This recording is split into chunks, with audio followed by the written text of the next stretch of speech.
Hey guys, I'm here sitting in the dark because today we're going to look at this Neewer ring light, which has served me very well over the last several years on YouTube, and compare it to the Falcon Eyes SO28TD round flapjack light, which I picked up pretty recently. Now I upgraded to the Falcon Eyes light in an attempt to get a softer key light, and there were some other benefits I saw in it as well, but it is quite a bit more expensive than the ring light.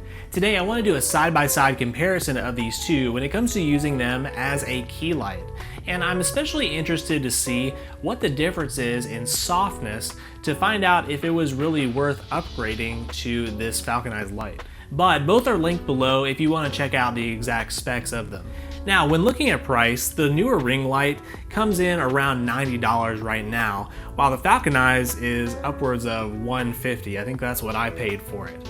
However, I will mention that Neewer actually does have their own version of this product. It's a little bit different, and I found that this quality was a little bit better, so that's why I went with this one.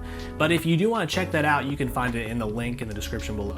The thing with the ring light is that these panels that you see on here, they provide very little diffusion that we want to get that softer look. Whereas with the Falcon Eyes, it actually uses a really unique diffusion technique where the LEDs inside are actually angled inward to help us get that softer look. Both do feature adjustable brightness. With this one, you just turn it on in the bottom and you can turn the knob to make it brighter or less bright like that, whereas the Falcon Eyes actually has a panel on the back where you can adjust it. And the nice thing about that is you can actually see what the different values are, so you can dial in the exact same look that you want for every single video. And of course you can also adjust the color temperature as well. It is by color, so it goes all the way from 3000 to 5600 Kelvin. The ring light does come with its own tripod, which is kind of nice because you can stick your camera or your phone kind of right up there, right in between the ring light. Whereas, of course, this one doesn't come with any tripod. But the thing I do like about the Falcon Eyes is the mobility of it. Obviously, it's a lot smaller and compact, but if you can see here, you can actually turn this knob and sort of adjust the angle of it. It's super easy to do that. Whereas with this ring light, you kind of have to do it straight from the stand itself. And honestly, you're not going to be able to really get a good 45-degree angle like you can with this one. Otherwise, the stand is probably just not going to be able to support it. It might fall over. But now what we're going to do is actually swap out these for our key light, and we'll be able to kind of compare the difference. We're going to look at some of the brightness that you can achieve out of these, the color temperature, and in the end, hopefully we'll be able to see how soft of a look we're able to get with the Falcon Eyes versus this ring light. Alright, so now we have all the lights turned off except for a little backlight, and then there's a little bit of natural light just coming in from the outside. But now let's go ahead and turn on the ring light first and see how it looks at the lowest level light.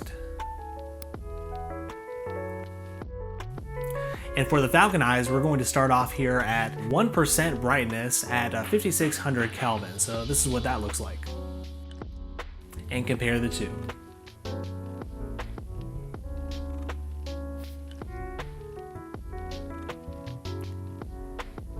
Now let's go ahead and turn up the brightness all the way.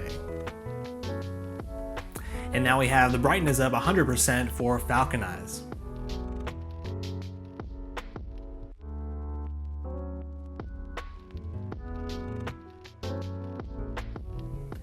And now here is somewhere in the middle for the ring light. Again, it's hard to get it exactly in the middle.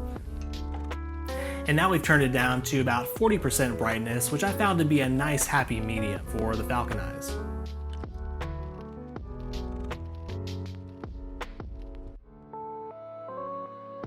And now what we'll do is take these panel filters that come with the Neewer light and stick all of them on so that we get the warmest light possible from this light. And now we've dialed down the color temperature to 3000 Kelvin.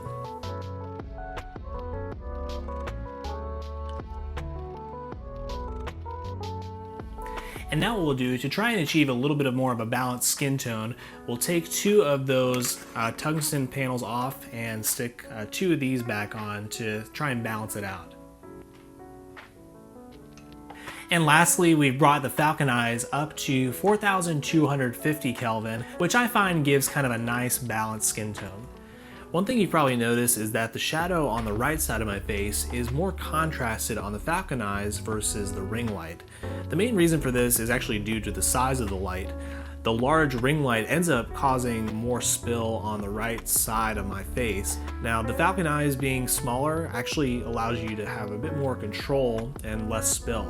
And if I wanted there to be less contrast than there is here, I'd simply want to reposition the light so that there is not as much shadow, or I could add a fill light or reflector to my right to make this less drastic.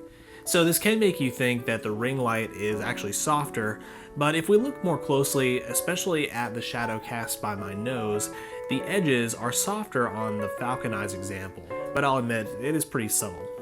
In the end, I'm pretty surprised how little difference there was in the softness between these two. Of course, the Falcon Eyes is softer, but not by much. Still, what I like about the Falcon Eyes is its small and compact design. Now, as you can see, this is not the biggest office. And if we were wanting to get the softest light possible, then we probably would have gone with a large softbox, but that would have taken up so much room in here. The Falcon Eyes is still super powerful and super bright for its small size. I've actually never had to turn up the brightness past 50% before. I also like that I can easily angle it down to get that Rembrandt lighting look that we really like. And the fact that I can dial in the settings on the back just once and then have that consistent look every time is really handy. But on the other hand, the Neewer Ring Light has served me well for a long time.